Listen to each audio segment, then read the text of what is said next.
It is 2:07 p.m. and 89 degrees outside. The time and temp brought to you by First Farmers Inc. Commercial Bank.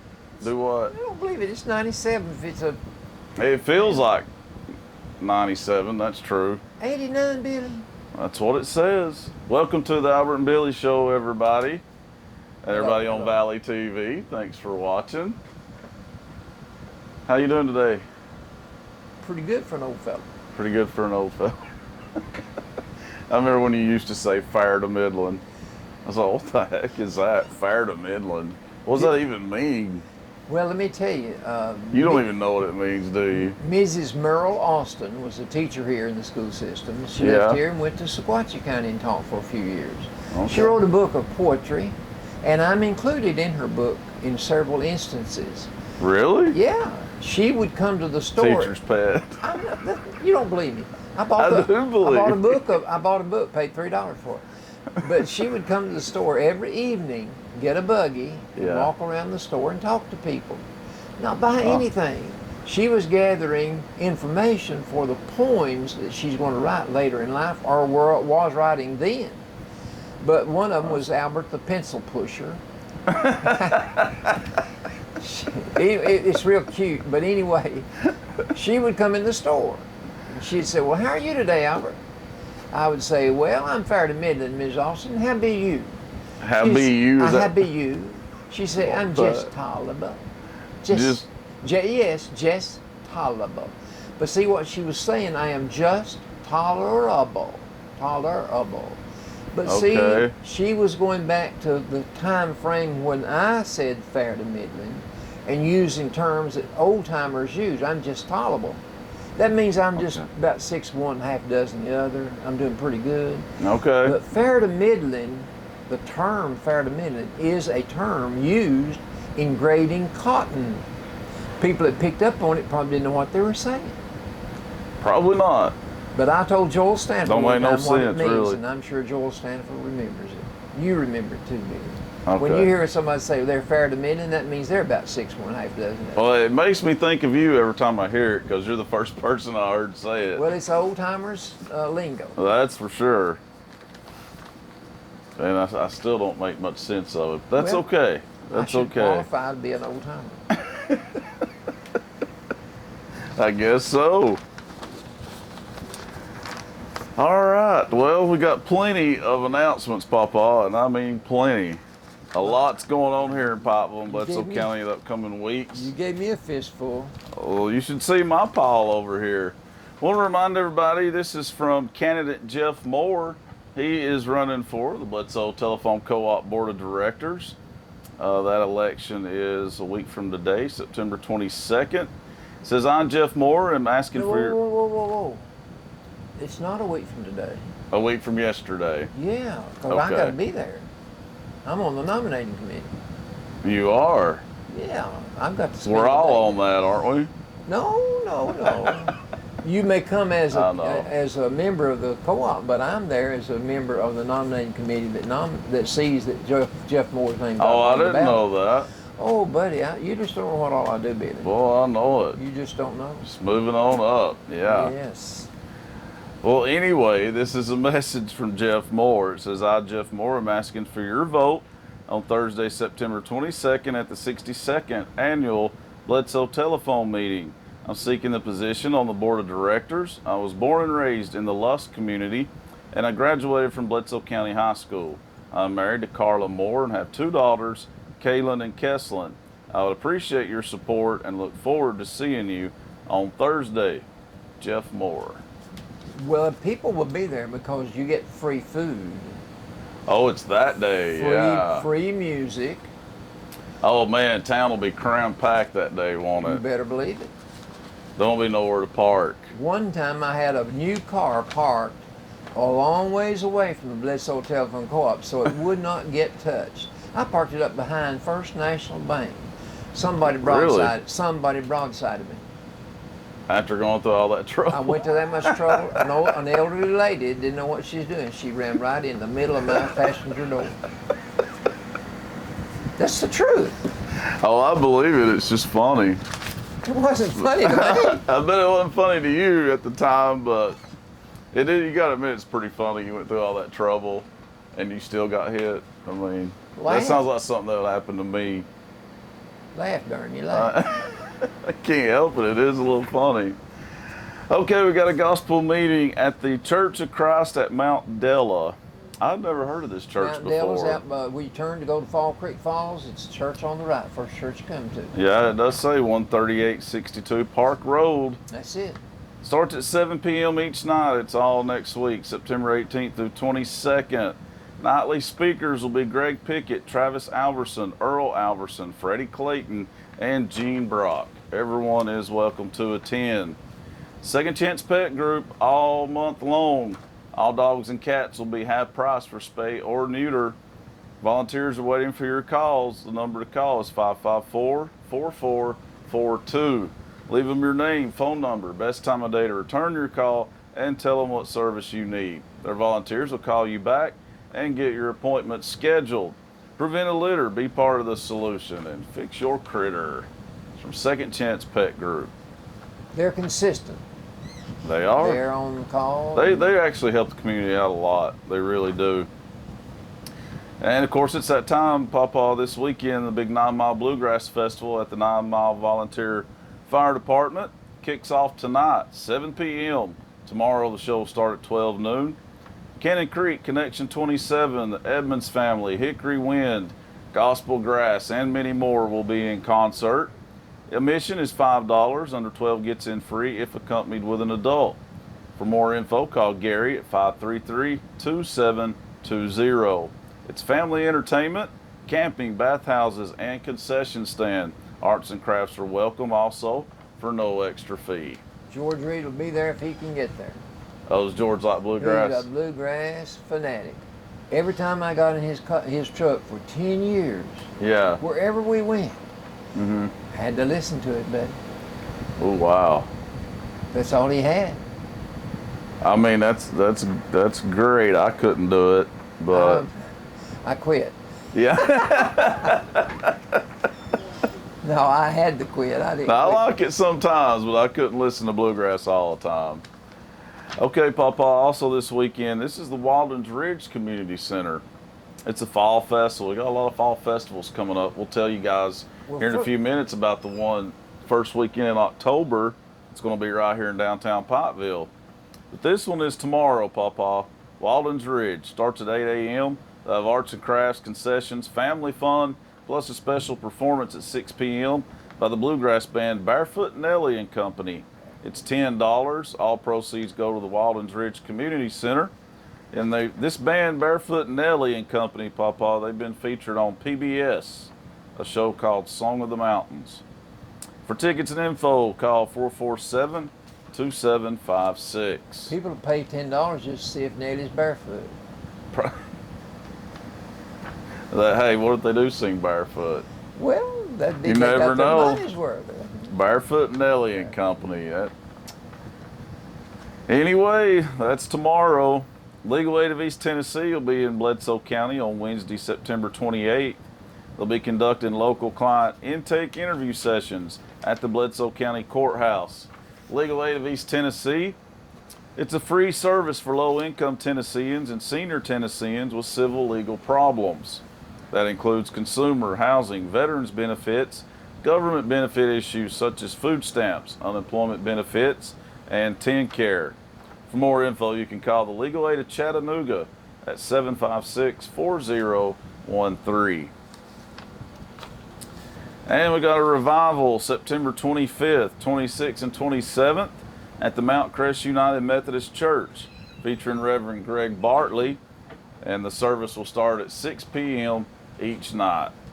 It's 2 revivals on that mountain out there. Yeah, Mount Della and Mount Crest. And tomorrow at the Main Street stage, 5 p.m., folks, it's a gospel singing benefit for the House of Hope, featuring the Primitive Quartet, Jim Ricketts and Crystal Elam, the Jordan family, the Agee family, Eli Smith, and the Morrison sisters. Concessions will be sold. All proceeds will go to the House of Hope. You've got to have one more fall festival. Well, we got the big fall festival, like I said. But you know, so save the date, folks. Coming up first weekend in October. Well, now that's better because these fall festivals you're talking about right now, fall's not here yet. Well, we'll get on to them then. First day of fall is September the 22nd. So you can't have a fall festival till it's fall, you know? I'll be sure to tell them to clear that. Yeah, clear that through Albert Roberts next time, folks. They'll just call it a festival, I guess. The festival. The festival. Well, the big fall festival is coming up on Saturday, October 1st, right here in downtown Pikeville. It'll be from 10 a.m. to 9 a.m. Listen to me, to 9 p.m. All-day event, and actually continues on the next day too, Sunday, October 2nd. That's the Farm to Table. We were talking about that, Pawpaw. Yes. It's the Farm to Table is a community meal. It's $5 a plate, or a group of 4 can eat for $15. That's good. For tickets to the Farm and Table, you can call Gina Lansing at 883-1529. That's 883-1529. They're going to have a kids circus though. Now we're back to Saturday. There'll be a kids circus. There'll be a zoo, vendors, games, hay rides. The zoo is a petting zoo, by the way. It's not got wild animals. Right. That would be awesome to see that right here in downtown. Hitting the bear. See a bunch of zebras and lions running through town. Everybody would freak out over that. Can't say I blame them either. Kerry Cagle Hassler will be in concert along with Cody McCarver. He'll also be in concert that night. There'll be games, pumpkin painting, free face paintings. It concludes, Pawpaw, with a fireworks show at 9 p.m. and it's the Pikeville Church of God fireworks show. So we know it's going to be a good fireworks show. That's second to none. It is. I mean, they do a great job on the 4th of July every year. Probably get about, 200 people there? They get more than that. There's 200 people parked in Putnam Refuel home parking lot. Well, that is true. Yeah, they get a lot of people, so don't miss out on this. Just the fireworks show alone will be worth coming to. And it's a fall festival right here in downtown Pikeville. They're going to be utilizing the Main Street stage and the Farmers Market. Both of them. Well, that's where we'll eat. You know what I said? Farmers We Market. will eat. If you buy me a ticket, that's where I'm going. Yeah, I did catch that. But the Farm to Table event, you're right, I believe that is at the Farmers Market. And I believe one of the concerts is going to be at the Farmers Market too. Oh. There's also a tractor show, a tractor parade. Can't say that I've never seen a tractor parade before. Well, Billy, I guess we will. You'll learn the makes of tractors. I guess so. International Harvester, Farmall. Boy, I'm excited, I tell you what. You just don't know. Ford. My palms are sweating, I can't wait. And let's see, art exhibit, and I will tell you about the art exhibit in a minute. And History Row, you would be good at that. What History, yeah. History Row. Maybe Miss Elizabeth Robinette, she would be great at that, wouldn't she? They might invite me to do that. They should. If y'all are listening, invite Pawpaw to do some History Row for you. He'd be really good at it. But sounds like a really big day. The opening ceremony is at 10 o'clock a.m. and the Fall Festival is Saturday, October 1st, and it's right here in downtown Pikeville. So now, when's the fireworks? Saturday? The fireworks is Saturday at 9 o'clock. Can you imagine? I'm 81 years old. People don't want to know how old I am. I'm an old man. His woman gets it. Patricia. Forgive me. Will be mad at you, Pawpaw. She tells you all the time, quit saying your age. Listen, have you ever in your life encountered a time when you had 2 fireworks shows in 1 year? No. And this year, the people in Bledsoe County are going to be treated to a second display of fireworks just a few months from July the 1st. I know. They're just not going to know what to do with themselves, are they? Well, you'll have to sit back and enjoy it and celebrate. It's not our independence, it's the fall. We're celebrating the fall. The leaves are falling. That's right. We're supposed to be having a warm fall, by the way, folks. Well, we hope it could be in the 70s all the way through December. We hope it's not dry. Yeah, that's true, but It is possible, though, that we have a warm fall this year. As long as it's not as hot as it is right now, I'm okay with it. But we're talking about the art exhibit. Well, September 26th through October 2nd is when you can check out the art exhibit. You told me this name. It's Dr. Rufus S. Morgan. Yeah. He's going to have paintings on exhibit. Well, they're going to have paintings on exhibit, his paintings. Viewing and sale at the Ross House. Viewing and sale, they're going to sell them? And all proceeds benefit schools and the Ross House. And for more info, call Agnes at 447-7819. There's Tina Brock. Hello, Tina.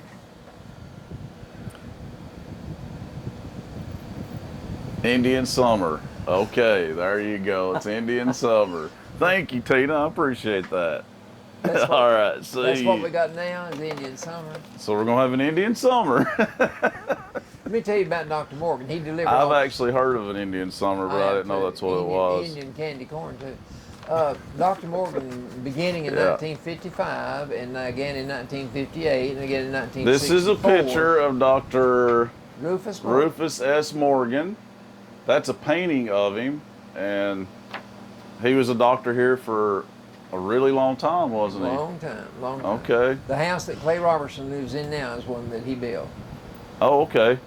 But he delivered all three of our children, and we got to be friends. He was a big fisherman.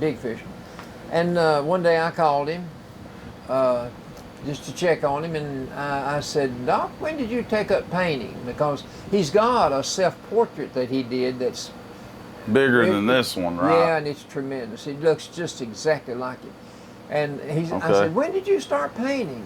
And he said, hey, Elizabeth, called his wife. He said, hey, Elizabeth, when did I take up painting? She said, you did it, Rufus, when you retired. He said, Albert, I started when I was 65. Never painted. Wow. Never painted. And started painting when he was 65. You ought to see some of his work. It is tremendous. Just think if he'd have done that his whole life. Yeah. But something tells me he may have piddled around with it before he started doing it full time. I know, but that's pretty wild to just have a talent like that at 65. One of the daughters was very talented. She painted a portrait of her dad, and he said her portrait of him was better than his portrait of himself. Oh, really? Okay. To discover a talent like that at 65, that's pretty wild. I'm just glad when I found mine. I know it. I'll tell you what. Hey, a kid asked me today at school about my book. I think your talent is storytelling. Well, the book I wrote, a kid today asked me about it. He said, you got one of them with you? I said, no. You need to get some more copies. Papa did write a book about his wife, my nanny. It's called A Splash of Red. And it's a really good book about their life. And you should check it out. You sold a lot of copies, didn't you? Yeah, I did. Splash of Red because she had the beautiful red hair, you know. And he always called her his little red-headed wife. It's a really good reading. It does talk about, of course, dementia and Alzheimer's, and that's what she was afflicted with.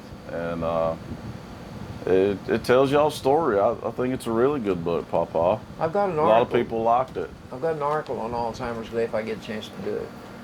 Did you ever watch the movie The Notebook? No, I got to see the tail end of it one day. Okay, somebody, well, I'll just say who, Tammy Simmons brought me The Notebook and told me that me and you need to watch it because she said you would really like it because that's what that movie is about. Matt Brown told me I needed to look at it too. Yes. That's like really sad and maybe hard to watch, but it will make you think of Nanny. Well, now I know how it ends, so I don't want to watch it. Oh no, you know, why did you just watch the ending? I was sitting somewhere and I didn't know what I was watching, Billy. And when it was over, they said that was The Notebook. Now I know how it ends. I'm sorry. Well, maybe it's still worth it. It's still worth watching. It is. I'm sure it's a beautiful story. Yeah. I'll let you watch it because she did bring that to me. Well, good. Anyway, okay. Also, just quick reminder, 18th Annual Senior Expo will be in Bledsoe County on Wednesday, October 12th at First Southern Baptist Church. I know where that is. Ah, heck. I would have never guessed that. And the Oktoberfest Color Run, October the 8th, right here in downtown Pikeville. Now, the course is a fairly flat loop around Pikeville with very few inclines. Water will be available on the route. Pre and post race snacks will be provided along with course entertainment. For more info, call Michelle Raines at 619-7524. What's this for, Billy? Oh yeah, all the proceeds will benefit the BCHS athletic department. Okay. So it's for a really good cause. Good And deal. the cost, $20 for the run walk and $15 for the kids race. That's for ages 10 and under. Oh man, It let's takes a lot see. of money to keep this county generating cash flow for all these needs. It does. That's a good point. We might need to ship some people in here from other counties. Yeah. Good point. And we was talking about this, Papa. Now, tomorrow they're going to have a benefit for the victim, but we're asking if anybody can help with this case. Walter Hale, he works at WeCare in Dayton. He did work there. He was run over, unfortunately, this past week. He was killed in a hit and run, and the suspect is still at large. And they are having a benefit to help Walter's family for medical bills. If you have any information, though, if you can help out with the benefit, or if you know anything about this case, the suspect is a white male, gray hair, in his 60s, drives a white truck. That's all I know right off the top of my head, but you can actually go to Facebook, go to the Ray County Sheriff's Department, and you can see a video of the suspect. If you have any information that can help them out, call 775-2442 or 775-8403. Now, Billy, that's not medical expenses, son. The man's dead. Not medical, I meant funeral. Yeah, Sorry, you're talking- funeral. Help for the family, and they don't have his income anymore, you know? Exactly, yeah. That's a sad I've been to that situation WeCare there. place over there. It's right there at the foot of the hill as you go down toward Dayton. Is it? They do a good thing. It's something like Goodwill, Billy. WeCare. That's what I thought. Somebody like said it was similar to that. Okay, let's hear your announcements and then we'll get to sports. I need a drum roll for this. This is from the office of the mayor of Pikeville, Tennessee. Oh, yeah. Here is Yeah. his advice to the people of Pikeville. Low on water. Well, not just Pikeville. We furnish water to people outside the city limits, you know? Oh, yeah. Yeah. It's not just Pikeville. But here's what he says. Our water table is not just low, it's seriously low. 3 words: please conserve water.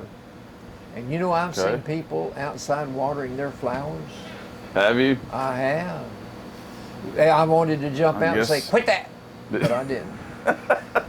He says, no pressure washing. Hey, and no watering yards. But I didn't see anybody watering their grass. They were watering flowers. Right. No car washing. No until car further washing. notice. And you know, I thought I needed to wash my car. But I Well, won't. now you know you don't I have will to. not. My mayor says don't do it, and I won't do it. I bet you just hate that, don't you? It needs it real badly.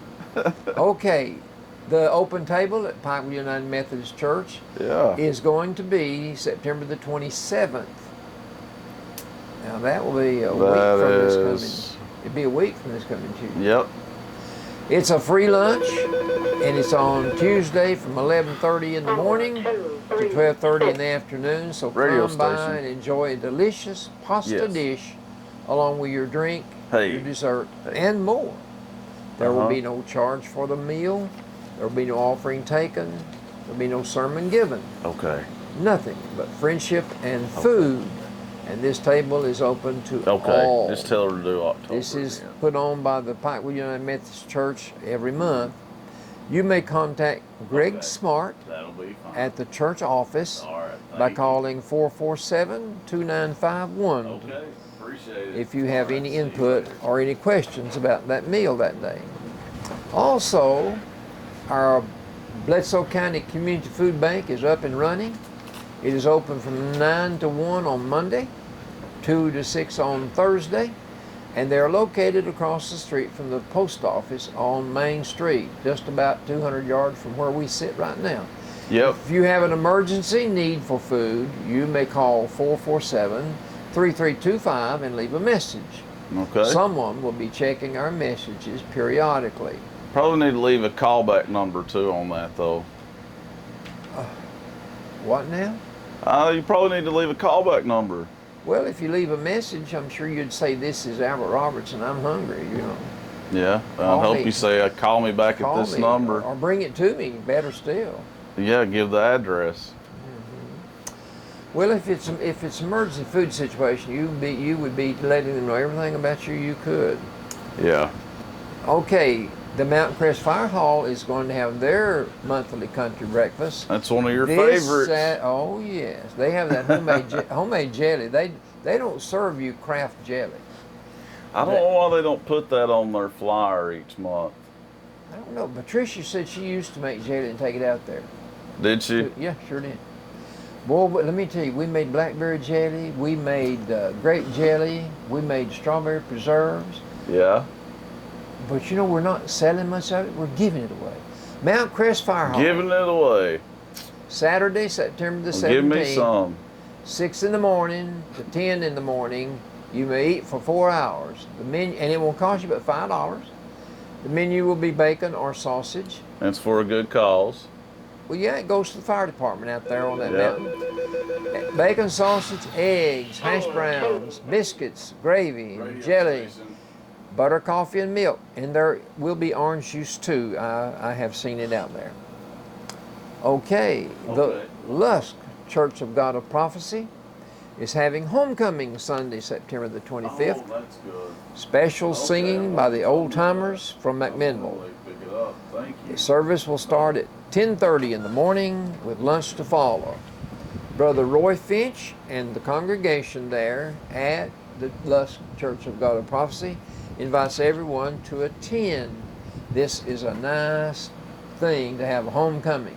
For more information, call Beverly Holland at 447-3677 or Dorothy Holland at 554-4122. I believe Cold Springs has homecoming. Cold Springs homecoming is this Sunday, folks. Cold Sunday Springs school First at 10 Baptist o'clock, Church. and the homecoming service starts at 11. I plan on being there to eat that food that day. It's an old-fashioned You know, lunch. it's called a dinner on the ground, Billy. Did you know that? I mean, I heard them say that. Well, that's what they said. I heard you say it. Okay. But they're not going to eat dinner on the ground. They're going to eat on tables. Okay, then why are they calling it that then? Years ago, I bet you didn't have many tables for everybody to eat. So you spread your picnic lunch out. Hey, listen, I pop popcorn right here next door to this building where we are for 4 years. I watch people every Saturday go right over here to the courthouse, go to the grocery stores in town and get a nickel's worth of cheese and crackers or a nickel's worth of bologna crackers. Yeah. Go right over there and sit on that yard at the courthouse and eat their lunch on the ground. Really? Dinner on the ground. Well, I think y'all should have dinner on the ground Sunday if it's what it says. They might do it. They might do it. Brother Con, so you might be wrong on that one. You don't ever know what that Brother Con will do. I know it. Is that all your announcements? That's enough. It is enough, isn't it? Okay. All right, well, we will be right back with sports, and you're going to have some sports trivia, correct? No, not sports trivia. You asked me to back That's off. That's right. And I'm glad I did, but his trivia is way too hard each week. But we'll see if it's a little easier today. How would you like to have Bible trivia? Hey, we did a little biblical trivia yesterday on the top 10 countdown. I didn't hear it. But would you like some Bible trivia? Sure. Like who wrote the book of Hezekiah? Okay. Yeah. Would you like that question like that? Sure. Book of Hezekiah. Okay. Who's Theophilus? Would that be too hard? I think maybe so, yeah. Who wrote the book of Acts? Yeah. Bible trivia. You're going to make, no matter what subject you talk about, it's going to be hard. I can unsee What's hard that. about that? Who wrote the book of Hezekiah? Mm-hmm. Well, not everybody knows that. Just because you know it don't mean everybody else does. There is no book of Hezekiah, Billy. Are you... Well, I didn't think I'd heard of it before. I just made that up. Now, I'm surprised somebody didn't call in and say, "No, what are you talking about?" But would you like? I'm going to get you for that one, Papa. Would you like to have some Bible trivia sometime? Sure. Some real Bible trivia. Don't be making stuff up. Well, Billy, any of these questions that I've been having on baseball or football, any sports trivia, and these trivia questions, I do not look to see what I can find that stump people. The thoughts that come to my mind is what I put down. Mm-hmm. Trivia. Sure it is. You don't believe Hey, we gave away 3 knives yesterday for trivia winners. Did you? 3 brand new knives over there. Okay, go ahead and take the break before we do the trivia. Yeah, how many trivia questions you got today? 5. Okay. We'll be right back in a few minutes, and Papa will give you some trivia questions. And one of the questions will give you a chance to win a brand new knife. So keep it right here. You're listening to the Albert and Billy Show. Back then. Ready for your Trivia. trivia. Before we can get What's to this last week's answers? Yeah. Yeah, we got to get last week, and this will be the sports question. Well, let's see if I know them. What pro football? Question number 1. Okay. What pro football team was famous for their cheerleaders? Dallas Cowboys. You're right. Man, I'm getting There's them one too for me. easy. Too No, easy. I'm just smart. Before, forgive me for laughing. Before the Giants called Candlestick That was Park, cold, Papa. Before the Giants called Candlestick Park home, Okay. where was home? Name the stadium and the city where the Giants played before San Francisco and Candlestick Park. I don't know. That one's tough. That must have been a long time ago. Well, Billy. I'm going to guess and say New York. New York is right. Now name the Wow. stadium. I don't know. I had to guess at the location. Well, guess at the stadium. Yankee Stadium. That's the Yankees. I don't know stadiums in New York besides Yankee Polo Stadium. Grounds. Or the Mets where they play. You know where the Mets play? Mm-hmm. That'll be a future question. Hold on to your answer. Okay. Okay. But it's the Polo Grounds. The Polo Grounds. In New York. Okay. Question number 3.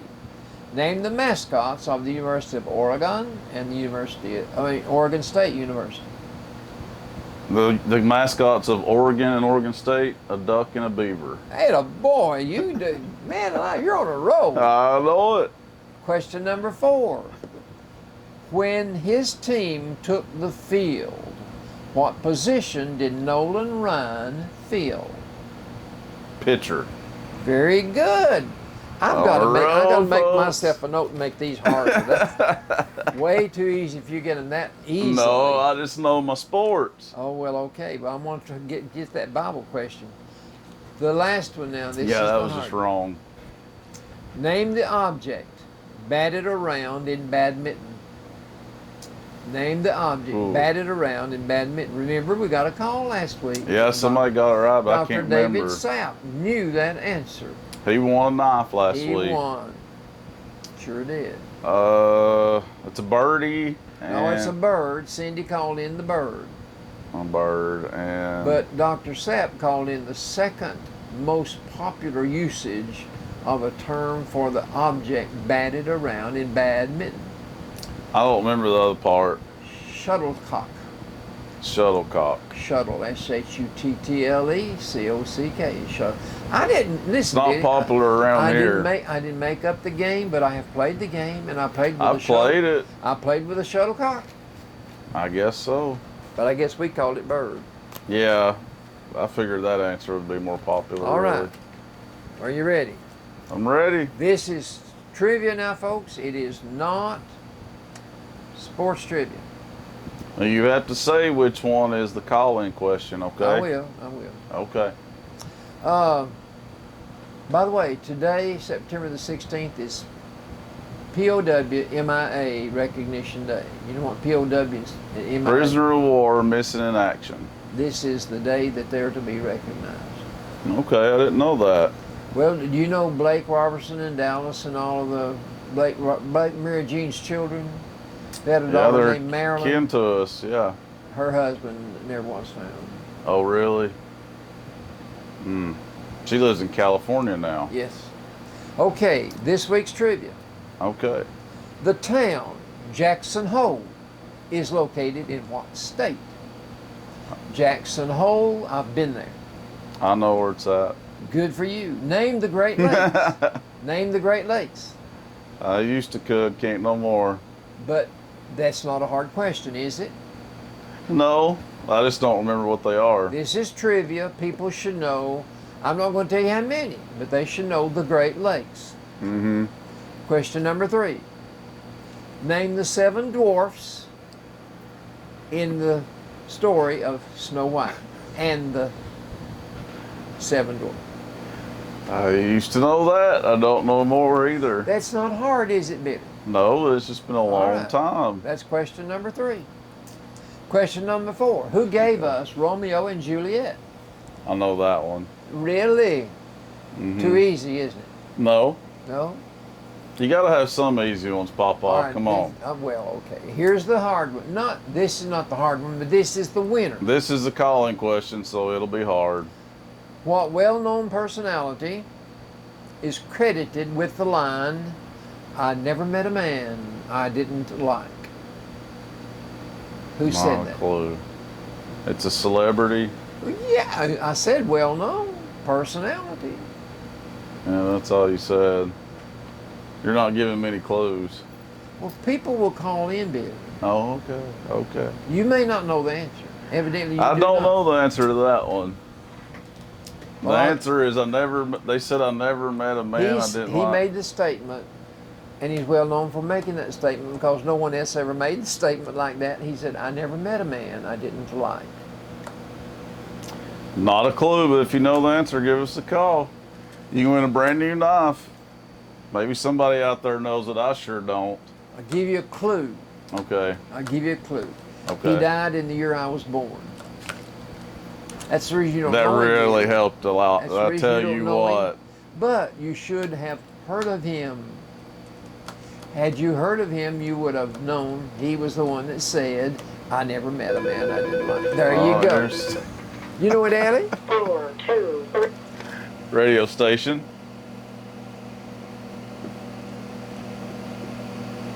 Is it William Rogers? Will Rogers. Will, you got it right.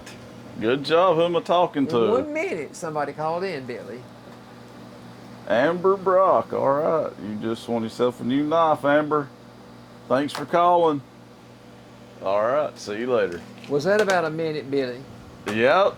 They got it right. That's indicative of the fact that I've asked them too easily. They will be harder next week. No.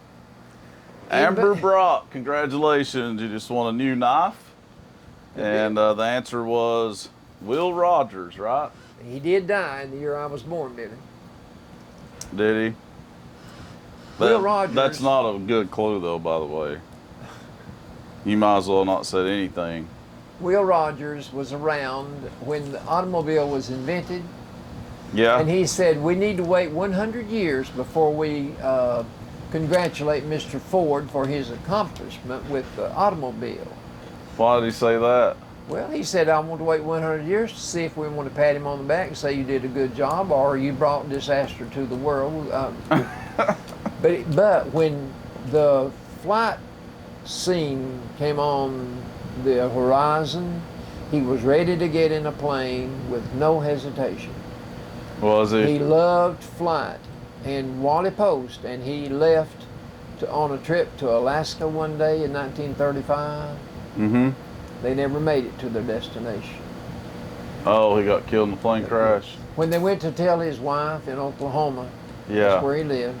When they went to tell his wife, they said, Will got killed today in the plane crash. She said, oh no, Will can't be dead. Mm-hmm. They said, yes, Will got killed in the plane crash. She refused to believe it, and they said, well, why could Will not be dead? She said, I love him too much. Isn't that sweet? I love him too much. Yeah. I'm going to do a feature on Will's life someday. I've got 2 books on his life I've been reading. I have read. And I've just been trying to condense it down to... Well, when was this plane crash? The year I was born, Billy. Oh, you said he died the year you was born. Okay, Sure, gotcha. that was when the plane crash was. So planes were already here, up and running. Yeah. What year did the plane... What year did the Wright brothers take off there? I don't know. Good trivia question there, isn't It would be, wouldn't it? Yeah. I'll not answer that then. But flight had been around for several years, I'll put it that way. Yeah. But they didn't make it. Okay, baseball. Baseball. You're going to talk about the Braves and the Dodgers. What about the Braves? Last week, the Braves had won 54 games and lost 86. Today, they have won 56 and lost 90. They won 2 and lost 4 since last Friday. Not a good week. My Dodgers, they are 5 games ahead of the San Francisco Giants in second place. Billy, there are only 17 games left to play. That's somebody else with the winner. It's a registered deeds. Radio station. Hey, Emma.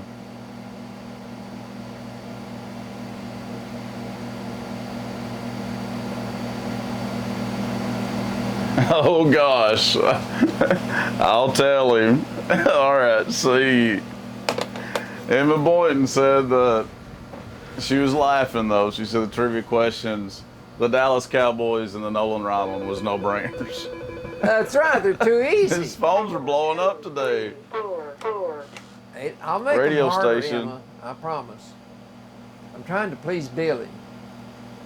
He's my boss. Who's that?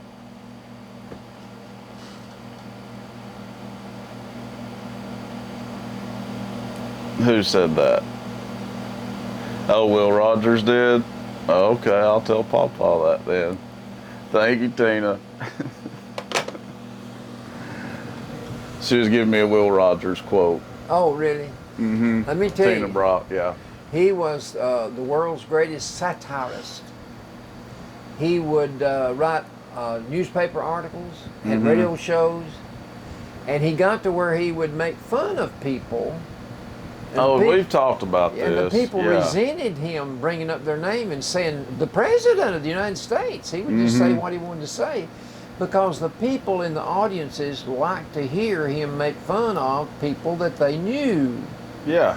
So it got to be such a good thing for Will Rogers to bring your name up. It's like a roast is what they do now. It's called a roast. Right. So people were hopeful that he would talk about it. They had, for some reason, on Comedy Central a roast of Rob Lowe. And for some reason they had Ann Coulter on there. From television. Yeah. That was such a strange guess for a Comedy Central roast. Fox. Yeah. It was weird, yeah. But she held her own. I mean, she held her own, no doubt about it. But she took some really. I can't understand why. Man, they were really rough on her though. Why did Fox get rid of Greta Van Susteren? I didn't know they got rid of her. She comes on last after. Not Hannity. Yeah, Hannity, I guess. Well, she still comes on, and No. Oh, she don't. She's gone, and I can't. I've not read why. I've not heard why. She's been on there a long time. That Britt Hume is going to take her place. Well, Britt Hume was in the background. He is not just semi-retired. He's pretty nigh retired full-time, and he's going to be taking her place. Off the record was the name of her program. Off the record. Yeah, it's been on for a long time. Greta Maybe she decided to leave. I don't think so. Don't. Did you ever get fired, Billy? No. It's not a good feeling. Oh, I'm sure. It's not a good feeling. But I think if she got fired, she'd probably be slamming them in the media right now. She might do it. You don't know. I don't know. I don't know anything about it other than the fact she's gone. We'll have to pull it up on the internet and see what happened. But September, we'll finish up the regular baseball season. 17 more games, and then you hit World Series. My Dodgers will be there. And your Dodgers are going to make the playoffs. Football. Bledsoe plays Polk County tonight. Yep. Polk County. Homecoming. Yeah, it is homecoming. Boy, the kids have had their faces painted today, and they were painting everybody's face during lunch. They were just pitching bottles of color everywhere and painting each other's face. All kinds of tattoos and all kinds of things going on. But anyway, we stand... What? We won 1 game and lost 2. They've won 2 and lost 2. So who knows who's going to win? It could be a close game. I don't know. And again, this question, who knows? What about Tennessee? Ohio University, not Ohio State. Yeah. Ohio University should be a blowout. They've had 2 games. They've lost to Texas State, not Texas. They lost to Texas State, but they beat Kansas. Well, Kansas is really not that big of a win. Well, no, but they are a big-time program. Yeah. Texas State would not be regarded as a big-time program. Not at all, no. So Tennessee stands 2-0 on the season. So if you're 2-0, you're a pretty good football team, right? Mm-hmm. But those 2 victories we've got are not the type of victories of knock out John. No. No way. They beat Virginia Tech mainly because Virginia Tech kept fumbling the football. Well, and then there's that high snap over the quarterback's head. Yeah. So, okay, the score was 45. Now, Tennessee scored 45 points. I'll say that to their credit. They got behind 17-0. I know. But they came back and scored 45 straight points. Yeah. But the margin of victory is 21 points. The 21 points that we won by were given us by turnovers. They gave it to us, so we could still be playing ball up there in Bristol, for all you know, if they had not given us 21 points. I know it. And the Appy State, we got by the skin of the teeth. Yeah, we didn't deserve to win that one. No. Okay, tomorrow's game will be at 11 o'clock our time up in K-Town. Will it come on TV? It's on the SEC network. Yes, sir. Okay. And then Florida coming up too, isn't it? But we should win this game and be 3-0, right? Well, yeah. You'd want to think that by the time Tennessee gets into the meat of their schedule, that they're undefeated. They will be standing 3-0. Right. Okay. If they do not win tomorrow, you will hear rumblings beginning in West Tennessee, rolling all through Middle Tennessee and into East Tennessee, because the Vol fans will be angry. Want to be facing Florida and Georgia and Alabama and the likes of that with a 2-1 record, having lost to Ohio. No. The key. They'll be saying fire Butch. The key is the O-line. That's where they're struggling. Yeah. Well, they've been toying with it and tinkering with it all week, and started last weekend. Yeah. They've been bringing players in for certain type plays, and then bringing them right back out and putting another one in. Mm-hmm. Alvin Kamara and Jalen Hurd. Jalen Hurd got 99 yards last week. He got 120 something the first game. He's averaging less than 4 yards per carry. I know. Alvin Kamara's not touching the ball but 6 times a game. If the O-line keeps on playing like they're playing, we're not going to have any stat stuffers left after tomorrow. Game. Yeah. If we don't get 150 yards rushing by our rushers tomorrow, then we're going to get into the meat of our schedule, and we're going to be lucky if we get 75 yards on the ground. If the O-line does not shape up, they need to be shipped out. They've either got to get better, or Dobbs is going to have gotta get better. A Heisman Trophy top year. Well, and then here's the thing that scares me. We're ranked number 15 in the whole United States of America. That's what they say. Uh-huh. Well, I say if you're ranked 15, play like it, and the South will rise again. The South will rise again. In sports. In sports, Remember last week I talked about the Olympics still going on in Rio de Janeiro, only they're not the regular Olympics. It's right, special Paralympics, yeah. Okay. You said something about a guy shooting a bow and arrow with his feet? His name is Matt Stutzman. Okay. And he was born with no arms, just stubs right at his shoulder on each side. Okay. And so he spent his life mostly depressed, but somewhere along the way God led him to a woman. They had 3 sons. He was a stay-at-home dad, unemployed, couldn't work. Oh, I'd and say so not. she was the one that provided the livelihood for the family. But one day, he got to thinking, maybe I could do something. This is not right that my wife has to provide for my family. What could I do to put meat on the table? He thought about getting a bow and arrow and going out and shooting a deer to put meat on the table, put meat in the freezer so he could help feed his family. Even though he didn't have no He arms? went to the store to talk to the clerk about buying a bow. And the guy looked at him and said, well, how are you going to shoot it? He said, you just sell me one and get out of my way. He learned to shoot the bow and arrow using his feet, releasing the arrow, the bow string with his shoulder and with his jaw muscles. Wow. And he competed in the 2012 Paralympics and won the silver medal. He has the world record for distance of accuracy with an arrow versus able-bodied men too. Most unusual man you would ever read about. And so he's very upset with people that are handicapped, that want to be, things to be handed to them, because here he is, a man making his own, and he made his wife quit her job. He did? Come back home and be a mom at home. He's got sponsors by Petroleum Oil Company and Nike and others paying him to travel all the time now and show his expertise with a bow and arrow. He's making some big money. He says, I'm not LeBron James. I don't have that kind of money, but I'm well off. I'm sure. I'm sure. I thought that was a very interesting article. That's pretty amazing right there, actually. I think it is. Yeah. Here's a picture of him with the bow and arrow. So he's shooting with his...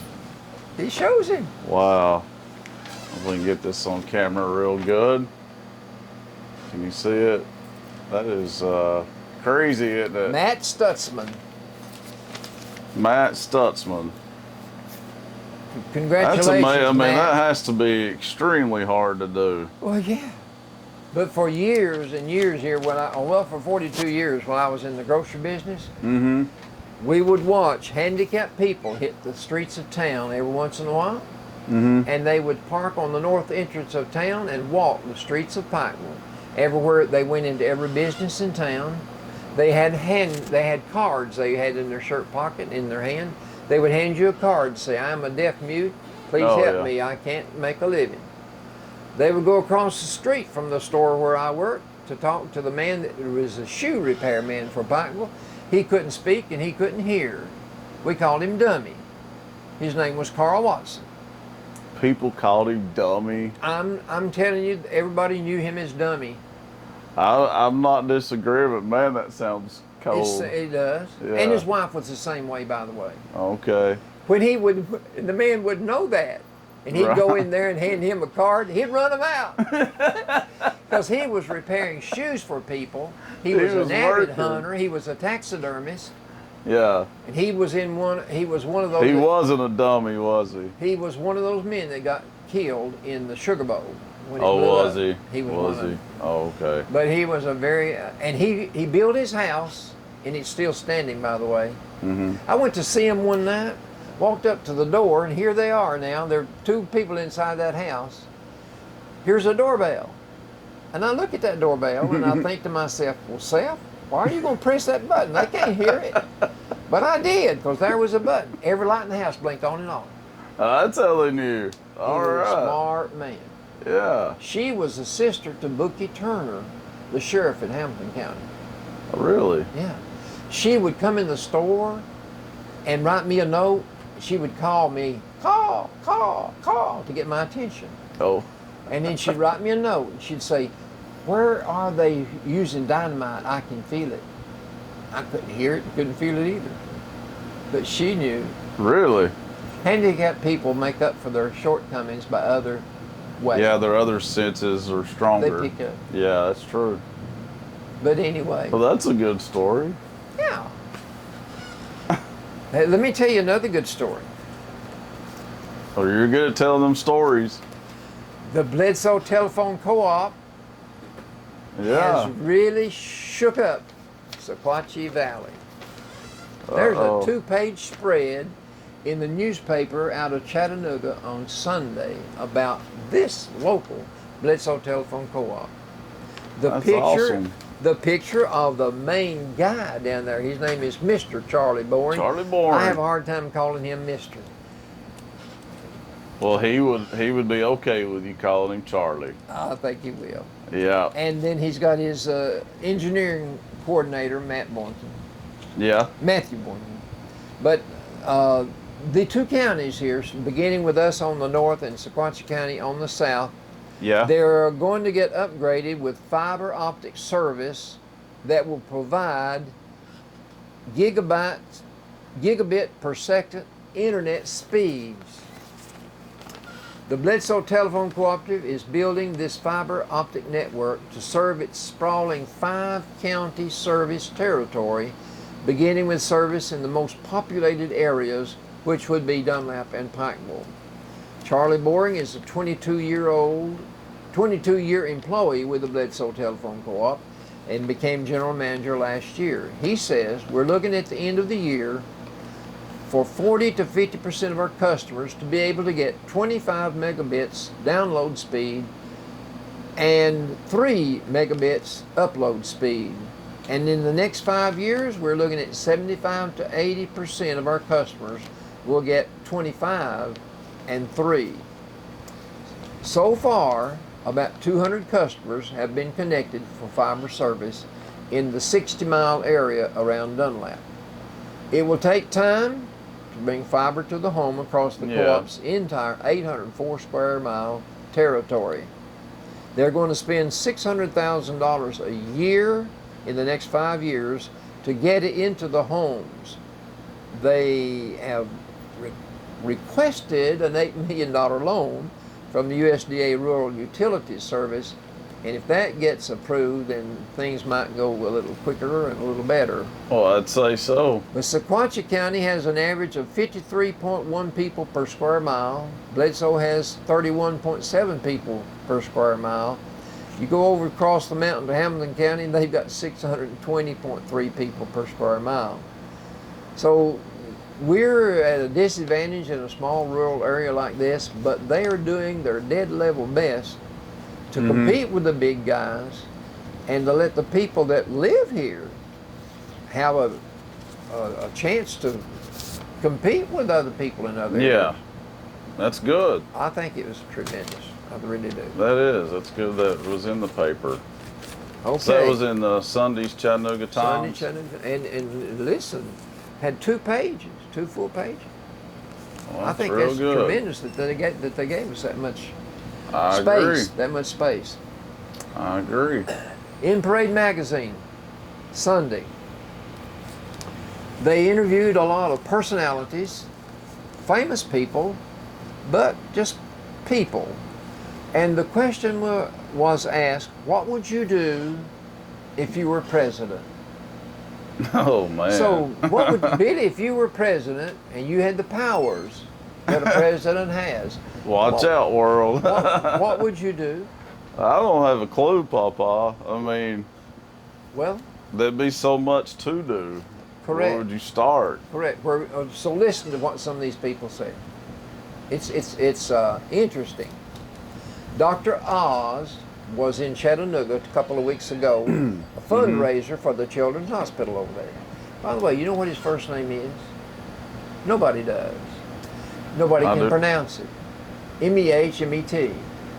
M-E what? M-E-H-M-E-T. How you going to pronounce that? I have But no Dr. Oz idea. is what he's known as. So, Go ahead.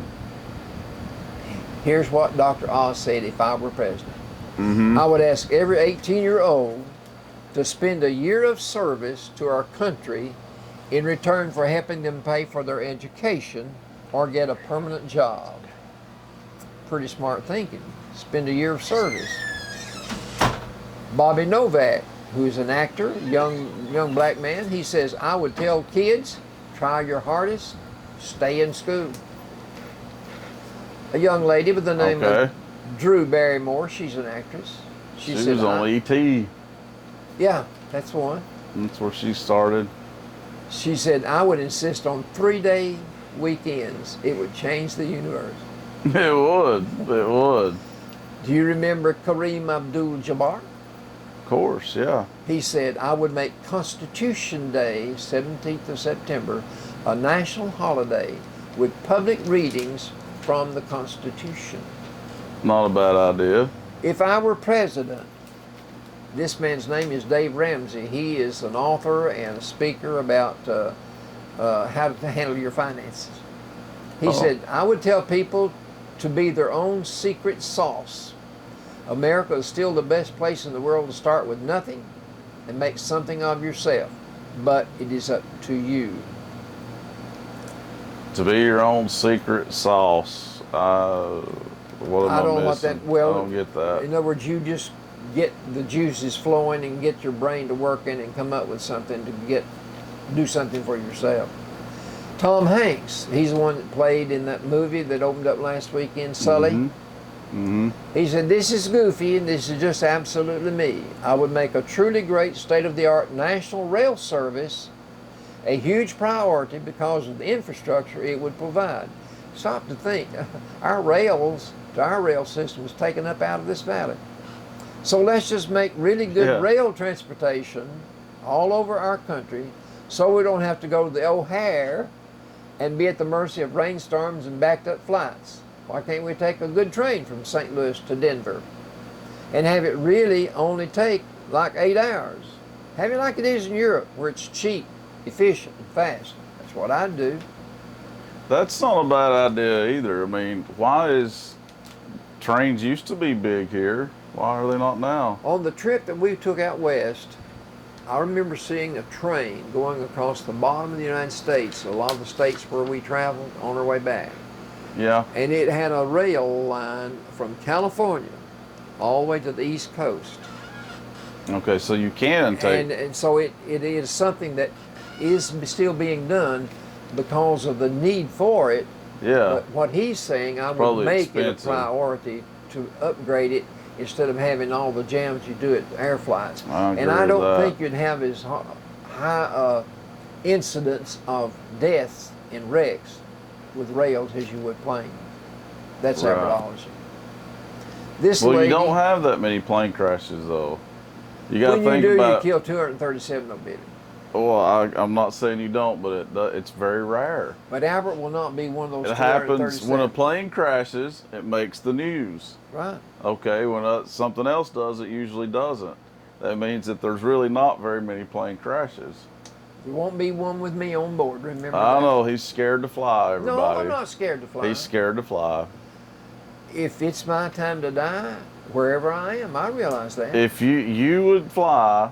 If you wasn't scared to. No, you can't say you're not scared to fly because you are. You're saying that, but Billy, I'm saying if I'm a Christian. If you're not scared to fly, then you'd fly. If I'm a Christian, doesn't matter where I am. Exactly, so fly. What does it matter? If it's my time to die in the plane, it's my time to die. So but why if not it's my time to die in the car, it's my time to die. I don't want to be in the plane when it's the pilot's time to die. Here's what April Sunset said. Well, maybe you won't be. I won't unless you knock me in the head with a hammer. I've flown a bunch of times. There's nothing to it. You've not died yet. Not died yet. April Sunset says, listen, I would take care of our military veterans and homeless people first. I like that. I do too. I would make sure that they had better and affordable health care and resources available to them in the form of medical, psychiatric care, housing, clothing, food, and so on and so forth. I wouldn't even entertain the idea of letting immigrants in until we can take care of those who have served our country. I agree with that. Pretty good idea. Yes. All right. Do you know a fellow by the name of Denzel Washington? Yeah. Listen to Denzel. If I were president, you'd all be in trouble. It's the same as the position I'm in now. If I'm president, I do what my wife tells me to do. Oh. I thought that's so a good. woman will be running the country with him, right? I'd say so. Okay. Here's where Miriam McGrath says, I would improve the economy by cutting taxes and regulations which hurt jobs. I would reform the school system. This lady says, she's from Portland, Oregon. Encourage meditation practice in the early grades of public school. I don't know what that would do. And I don't either. You know the preacher on television, T.D. Jakes? Yeah. Boy, I love to hear him preach. Yeah, he's good. I would dramatically transform both the educational and the criminal justice systems so that the former does not become a feeder system for the latter. Yeah, that makes sense. He's got it all figured out. Yeah. Boy, I'll tell you what, he is something else. And Melanie Wolfstrom said, decriminalize drug use and possession and spend the money on treatment and diversion programs. Yeah. I agree with that to an extent too. Here's three more. Kimberly Harrison, she's a homemaker from Illinois. She says, pay moms. She said what? If I were president, I would pay moms. Okay. A man's work is from, all right. A man's work is from sun to sun. A woman's work is never done. Okay. So she's saying I would pay the mothers for doing what they do diapers anyway. And cooking for everybody. Okay. Here's where Gail Manasseh says, I live in Texas and I'm well aware of the immigration problem. I'm fine with it if it's done legally, but hundreds cross the border illegally every day. I've seen television show them coming across the border. I don't agree with it. I'm sorry, but I think we should take care of our own first. That's well, just I'm not the way saying it one is. way or the other. I'm just saying this is what she said. Mm-hmm. You remember we talked about... If they do it legally, that's fine. Yeah. Yeah. Nothing wrong with that. Remember we talked about the little girl that was a gymnast that was so good, Bales. Mm-hmm. Dominique? No. Well, then who are we talking about? Well, Mary Lou Retton was Mary talking. Lou Retton. She was talking about her. Mary Lou says, I would feed the world's poor. And I really would hope to just find freedom and peace for everybody. Honestly, it's such a sad world that we're in. I'd get the terrorism out and help people.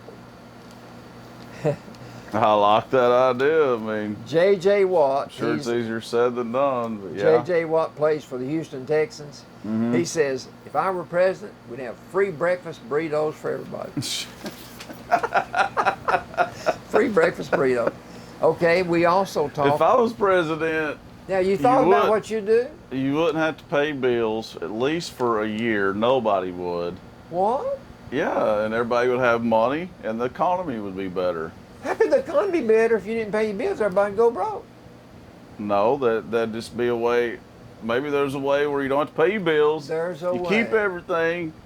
It would help the economy because people have money to spend on stuff besides bills. Do you know in the Bible, Billy, they had a year of Jubilee? Well, that's what we need, a year of Jubilee. When the year of Jubilee came around, if somebody owed you money, you were to forgive them their debt. See, that's what we need. That's exactly right. That's biblical. William Shatner, we talked about William Shatner in that program he was on, you know. He's 85 years old, starting in the new one. Mm-hmm. He's on a reality show right now. Yeah, here's what he says. I'm deeply into the environmental thing. Bernie Sanders made the statement which I wholeheartedly agree with. There is no other issue of more importance than recapturing the health of the environment. Everything else pales by comparison. That's what I would do if I were president. And this actress-comedian, Kristen Wiig, says, I would change the prison system. I would change school lunches. There are so many things. Yeah, and figure out the whole delegate thing and try to make that fair.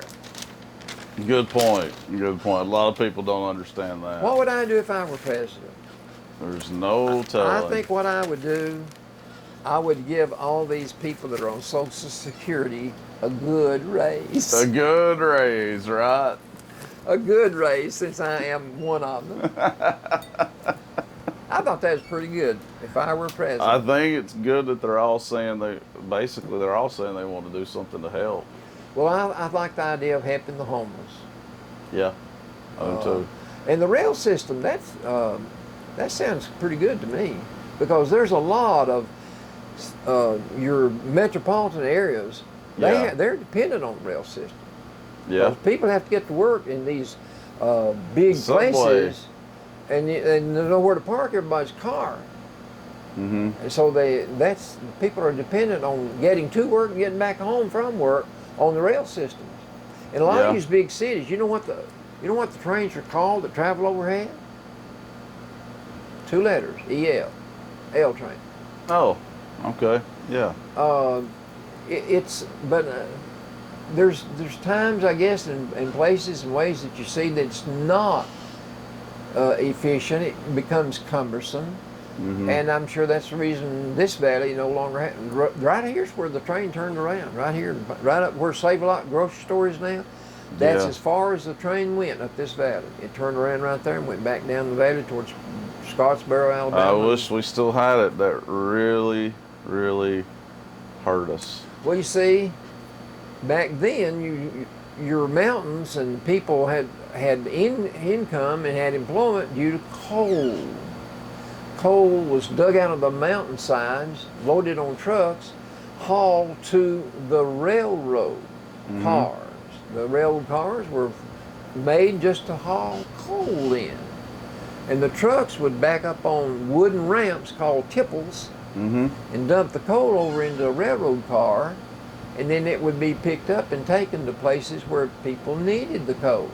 But coal is no longer a healthy commodity because of all the damage it does to the atmosphere. So coal is being kind of shoved to the background here. And the lumber industry is not as prevalent right now as it used to be. Back many years ago when I was younger, there were sawmills all over the place because they were cutting up lumber. And you loaded that lumber on the railroad car to be shipped all over the world for people to use. You don't have that anymore. So Bledsoe County... So I guess that's why we lost it then. Yeah, well, Bledsoe County, when I wrote the book, I said in the book there were 3 motivating factors economically that drove Bledsoe County. Agriculture is 1, coal is 2, and lumber's 3. I checked with Miss Elizabeth Robinette after I wrote the book. I gave her a book to let her read and see what she thought about it. And she agreed with me. Those are the 3 factors that move us. But and 2 of the 3 are not good right now. With 2 of the 3 not being healthy now, guess what we're dependent on? Agriculture. And one kid had on a saying on his T-shirt last week, no farms, no food. I like that. You got to have farms. You got to have agriculture. You really do. And Gordon Smith sat right down here in the farmer's market one day this week and told me, Albert, that squash that you're looking at right there was picked this morning in Bledsoe County. Squash still being produced right now in Bledsoe County, and he's selling it right here in Pikeville. So Bledsoe County is still vitally dependent upon the farms and the farmers. Right. And this year you're going to have a bumper crop all over the United States in corn and things that big farmers grow big time. But because there's going to be such an overabundance of the product, it's going to drive the price down. And so the farmers are going to have less money to put in their pockets. They're going to have so much less that they're not going to be able to pay back what they put in. Hate to see that happen, Okay, though. that's the reason the government has always, not always, that's the reason the government sometimes steps in and tries to control the amount of product that's being produced. Yeah. Back when I was in high school, I can remember the government had a program, we will pay you so many dollars per acre not to grow. Does that make sense? We will pay the farmers so many dollars per acre for every acre they will not harvest. That control the price of the goods that were being sold so that the farmers could make a healthy income. Well, man, that sounds like a good thing. Well, I knew a man, he's dead now, but he had a big bumper strawberry crop one year right out here on Wheeler Mountain. The next year, everybody got into the act and everybody wanted strawberries too. Well, right. See what happens when you flood the market? So you they don't know got how to much, control it a little bit better. You don't know how much restraint is exercised all over the world to control the price of product. Yeah. Because if you can create a scare in people's minds here that they panic. that coffee's going to be short, they'll go buy a bunch of coffee. They sure will. I knew a man, he's dead now, but there was a tale got out one year that pinto beans were going to be short. It's the truth. He would come to the store and buy we had pinto beans in a 1 pound bag, 4 pound bag, and 8 pound bag. We even had them in 100-pound bags. And he would come and buy a 4 pound bag of pinto beans about every day, sometimes twice a day. He believed it, didn't he? Yes, and they said that he had it at home under his bed. Hiding those pinto beans, waiting for them to go up, but they never did get short, never did go up. Yeah, I bet he was disappointed after that. But I have seen fluctuation of products over the years. Coffee was one big one. Whenever there was a shortage or a problem in the environment that would create a flood or something. Then if you got a shortage of a crop that's being produced that's needed throughout the world, then you're going to see a price change and when things go up, it's hard to get it whittled back down. I know it. People want to just keep it up there, prop it up. But everything's too expensive, really. And you know what?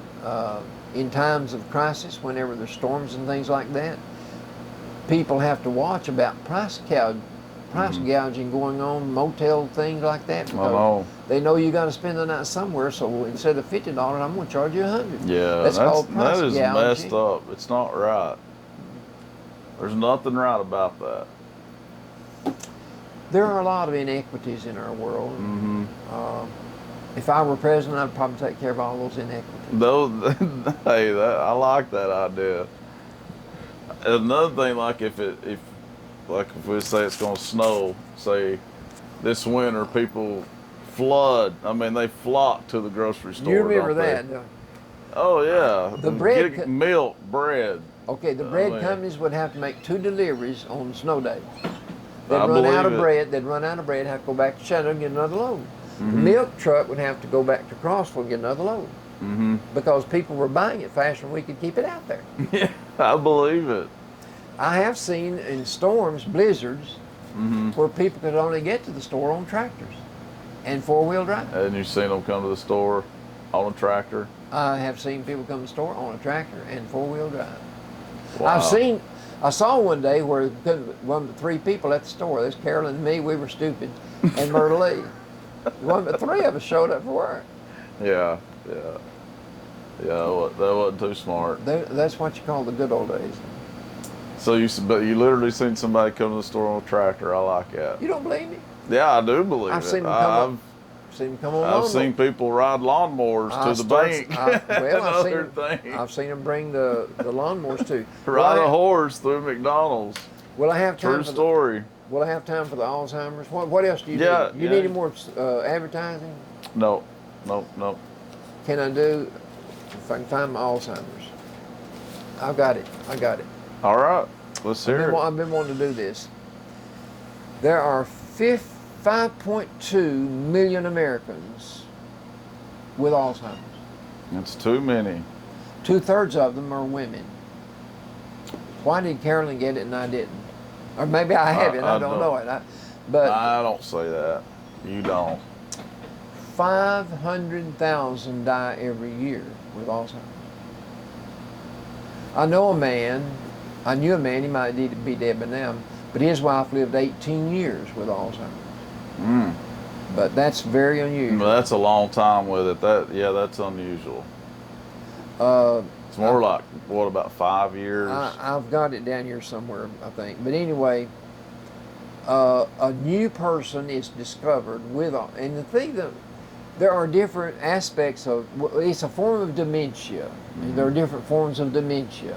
Right. But the sad thing, no, not the sad thing, one of the sad things about the Alzheimer's situation is the caregiver, whichever it is, and like I say, 2/3 of them are women, so most time it's the husband.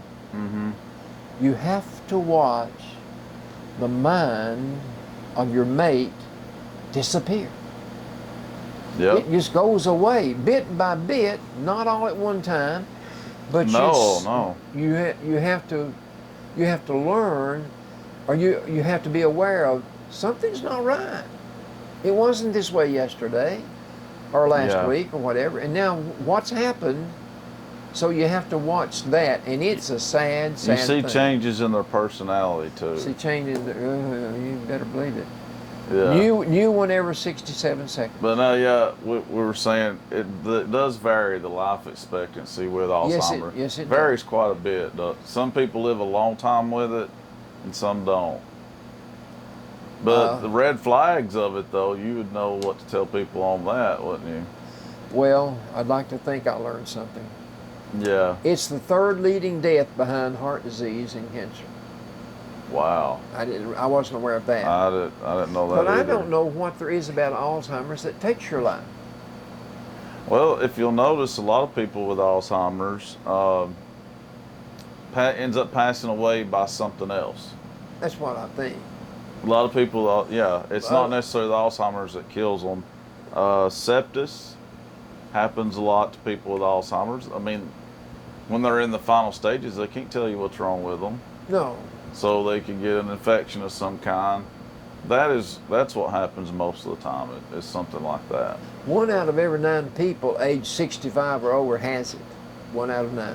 Wow.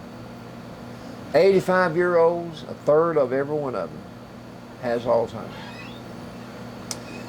I'll tell you, Pat Summitt got it at an early age, 59. it's good when people with high recognition get it, because people are more accepting of the fact that, hey, this is a disease that hits everybody. Mm-hmm. And those that handle it well, that's good for the disease, the caregivers and the people that has it too. Mm-hmm. Because the more light shed on it, the better it's going to be dealt with, I think. Pat Summitt put a lot of attention on, like it. Just that one. Brought it to the forefront, and hopefully they can raise enough money now to find a cure for it and treat it better. That's what they're working on. That's going to have to be the goal. Yeah. One thing you have to learn to do is laugh when you can. Mm-hmm. Because there's a lot of times you want to cry. Yeah. A lot of times you want to cry. So even if it is something that you shouldn't laugh at them about, you need to laugh when you can. Mm-hmm. And go ahead. Go ahead. Yeah. The people that have it and the people that take care of them, you have to live the moment. You have to take it a day at a time. Mm-hmm. Because we don't know how long you'll have. The people that are under the age of 65, only 200,000 have it. So it's 65 and over is where the pendulum swings heavier. Yeah. African Americans are twice as likely to have it. Really? Now explain that. I cannot explain that. No. Carolyn always said, it's in the genes, Albert. It's in the genes, whatever. But something about the African American population, those people that have it, there are twice as many of them, twice as likely to get it as the white population. That is weird. People that are in their 80s, middle 80s, mm-hmm. half of them will have it. Gosh. 50% of people 85 and over get it. But how do you know, like when people get a certain age, how do you know it's just not getting senile? Well, that would be the thing, is try to find the difference. Okay, I never heard of Alzheimer's when I was young. Yeah, back then they all thought it was just senile. You know what they called it? Hardening of the arteries.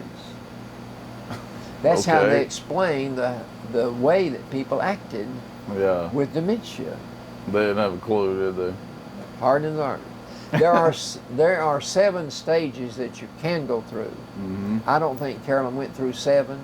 She went through a lot of them. Well, they bombarded me with that one. Your wife is in the last stages. Wham. Mm-hmm.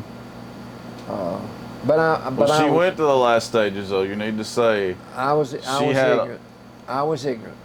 Yeah, you were in denial, didn't want to believe it. But she had open heart surgery, and if you know somebody with Alzheimer's, folks, or have a family member, the worst thing you can do is have them have surgery and be put to sleep. It will put them in the final stages, and we learned that the hard way. Hard way. She was in the early stages and woke up in the final stages. That's what it said. Mm-hmm. So you cannot be put to sleep. But what happens? That disease. The cells die, mm-hmm. and when those cells die, they don't get rejuvenated. No. They're dead. Yeah. And you just look for the best and hope for the best. So far, as of this moment, there is no known cure. Yeah. There will be no reversing. You hopeful that. See, I live with the idea that Carolyn would be better tomorrow. Did you? And one thing that helped me when she was mad at me at night and accused mm-hmm. me of doing some things that I should not have done. The next day, she wouldn't remember it. Yeah, they don't remember it. Yeah. So there's no reversing. There's no progress. There's no preventative treatment. Mm-hmm. I know they need to come out with at least something. Well, they're trying. Slow this down. They put Carolyn on some different kinds of medicine, very expensive stuff. But mm-hmm. here's the thing: everybody dies that gets it. Mm-hmm. Everybody dies. Yeah. But they're trying hard to find. But like cure. I say, I knew a man. He might be dead now, but he was a professor of a Bible college in South Carolina. Went all over the world preaching and teaching. Mm-hmm. His wife got it. He resigned his position and started taking care of her. He probably had some help. Mm-hmm. And he started writing at home, started writing books. And I heard him on the radio one night, and they were interviewing him, and the man that was interviewing him was Pastor Donald Cole on the radio program, and he asked him, said, well, how's your wife? He said, well, I used to have a little window until about 10 o'clock in the morning, and then it shut, and I didn't have her again until 10 o'clock, till the next morning, until about 10 o'clock. He said, how long is it now that you've been at home with her? He said, 18 years. I guarantee you that's a very, very long time for a person to live with Alzheimer's. It is, and that he had his hands full, I'm sure. Yeah. I'm of the opinion. It's rough on the caregiver, too. Well, yeah. Very rough. The average lifespan is about 10 years, I guess. Probably so. I don't think Carolyn had it 10 years. No. But I think Carolyn had it at least 5 years. And, and Albert was not on his toes. No. That's why you can help other people. When you're married to somebody for all these years and they suddenly start accusing you of things that they never had before, that's a red flag. Well, I went to see all my children, and I told them I'm not doing what your mother is saying. Yeah. The cost is about to care for them is about $100,000 a year, and if the average person lives 10 years, wow. I know it. Think how much that would be. But it is I equate it with cancer. It is the number 3 killer behind heart disease and cancer. Yeah. But what it does to a family, to watch that person that you love so much and you've known and they're doing things and saying things that's so out of character. That's it. They change. They turn to a different person. They turn on their caregiver. Yes, they do. I've never figured that out, nor have I heard any explanation for that. They No. turn on their caregiver. Someday she would look at me like she could kill me. I know. Then I'd walk in the room some days and she'd say, "Oh, there comes my sweetheart." She would. Or she'd tell you, "There's my boyfriend." Or there's my boyfriend. Yeah, I remember that bit. But yeah, it's tough. She started having problems cooking too. Well, yeah. People need to know the warning signs. Well, because see, I just thought she wanted me to help her cook. I didn't realize what was going on. Yeah. I was tickled death. She taught me how to make pecan pies and how to make lasagna and all this stuff, you know. I was doing good. Right. But it's because she was slipping. It was a disease. She said, "Albert, this is a little complicated. You help me with this." Yeah. Well, I never made lasagna in my life. Now Right. I can. You did learn how to cook. That's I for can sure. make cornbread, Mexican cornbread. I make biscuits. She would say, "Oh, Albert, your biscuits are so much better than mine." She had me a hoodwink, buddy. She wanted me to cook breakfast, That's right. and I did. You did, yeah. Is that all I got You time just need for to today? cook for us tonight. Oh, Well, I'm doing the ball game up here. And you can listen to the ball game, folks, tonight, 7 p.m., as they take on Polk County. right. All right, Papa. Is it that time again? It's that time. I want to thank everybody for listening to the Albert and Billy Show on WAT, and thank you for watching on Channel 18, Valley TV. I like that. I like it too. I get to see it 4 or 5 times a day. I have to stay up at 2 or 3 o'clock in the morning though to watch it sometime. I know it. I watched it last week, yeah. I've not had time to watch it this week. People have been too busy wanting autographs. I know, I tell you. Somebody's got to do it though, right? It's all right. I'll do it. All I'll make right. the sacrifice. That's right. Well, join us next week on the Albert and Billy Show. And once again, I want to thank you for listening on WAT and for watching on Valley TV Channel 18.